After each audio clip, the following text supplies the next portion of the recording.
and welcome to the LOTL stream. My name is Silke Bader.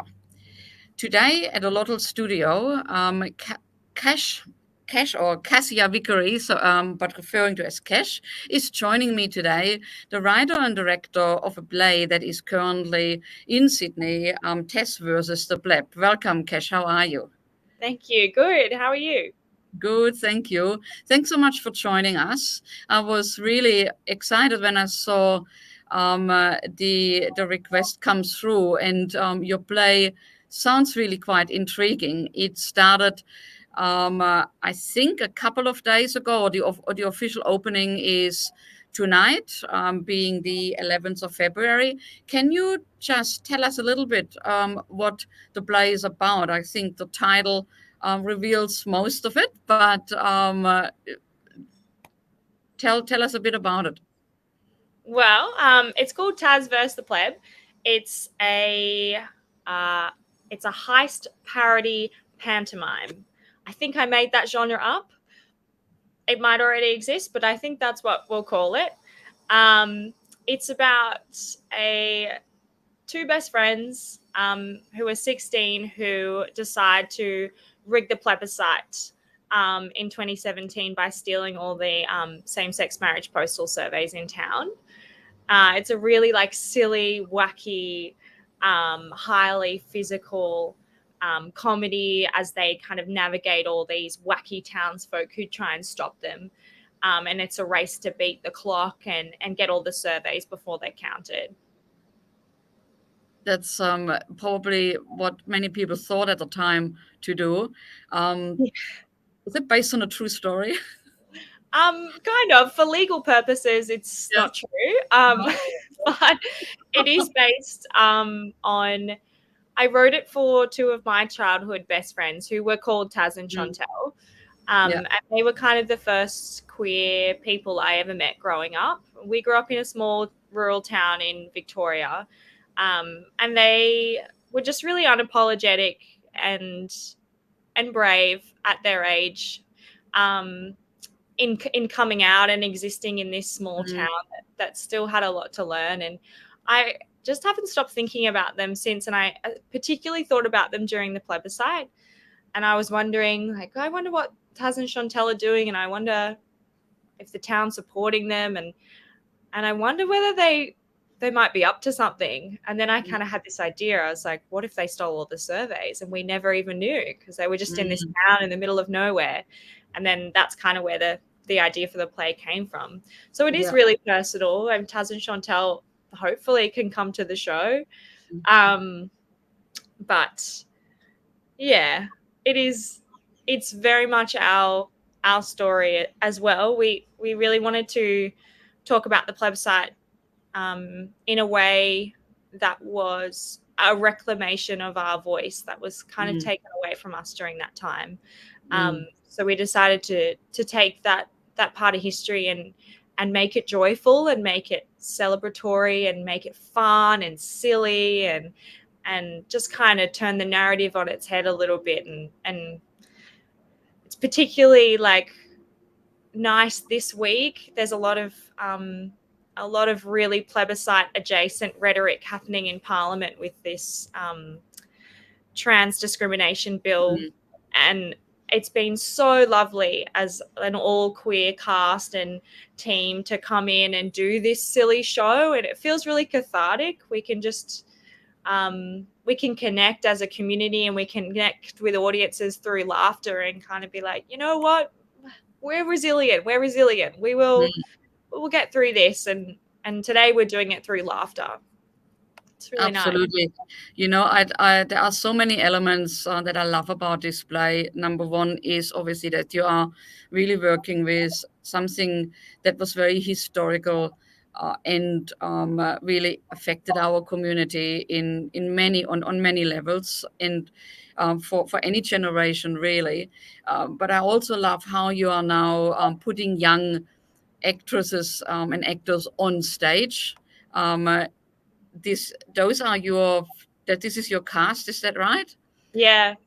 And I just love it how you give the young people a voice on a political agenda. And it's, what we've seen over the last few days, what happened in Parliament, additional with other discussions that were on television over the last few days. It's just, it seems, the young ones are a force to be reckoned with, and a story to be told in your way of comedy that is serious, but the young ones are carrying this on. I think it's really, really amazing. And you're not very new. You're still young though, but you have a few plays under your belt. Is that right? Yeah, I went to NIDA a couple of years ago. I did the writing course and I met lots of amazing people. I've been working on a few little projects here and there, but because of COVID, the industry's kind of stopped for a few years. So this is kind of our first big show back, and what a show to kind of start with. It's the first show for Flight Path Theatre since last year. It's a lot of our cast members' first live show back on stage after doing lots of Zoom performances. So it's really nice to open up with this one again, and hopefully it'll be the first of many for I a while. know.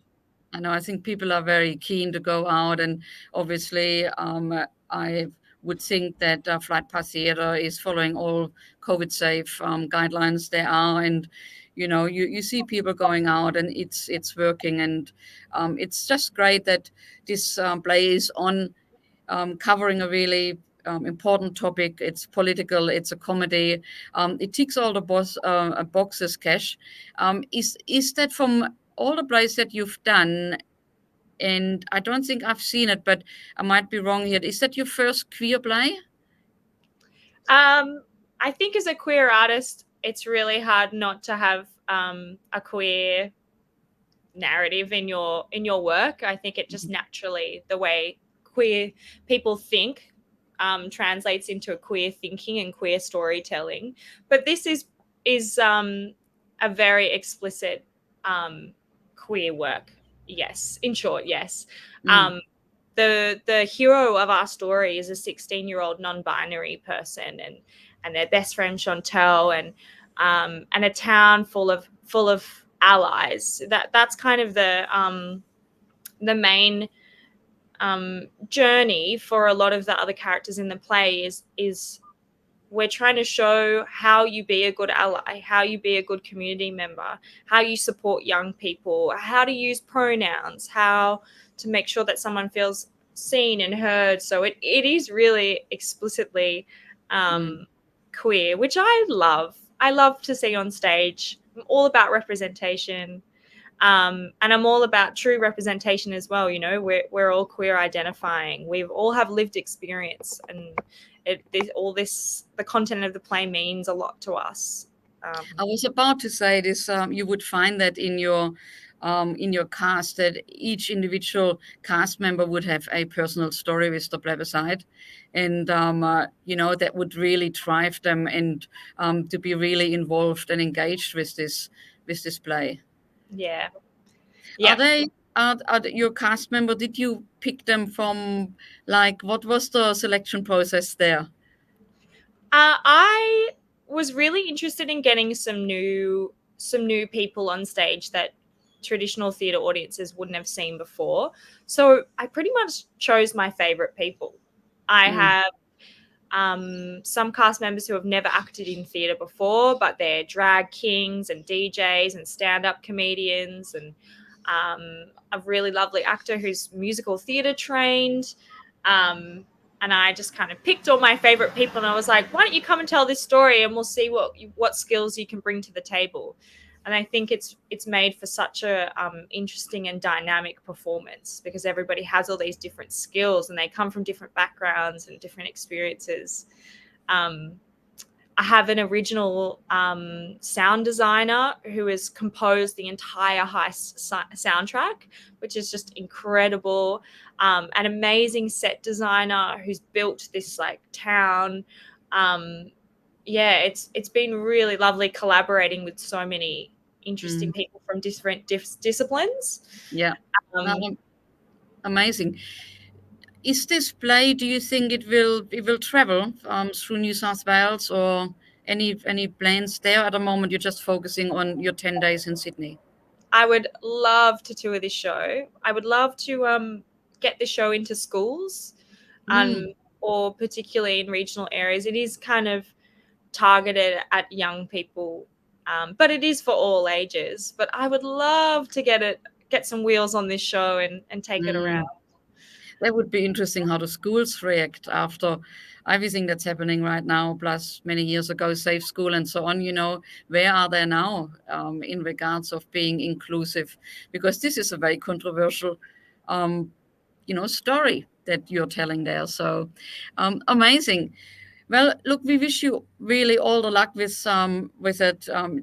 The play is at Flight Path Theatre from tonight, the official opening to the 19th of February. Where can people get tickets from? Just at Flight On Path Theatre, or? the Flight Path Theatre website, Hmm. if you just Google Taz versus the Pleb, it should be the first link that comes up. Yep. And also on Humanitics. uh, But just Google it; it'll come up. It will come up. Right. Thank you, Cash, for joining us. Fantastic.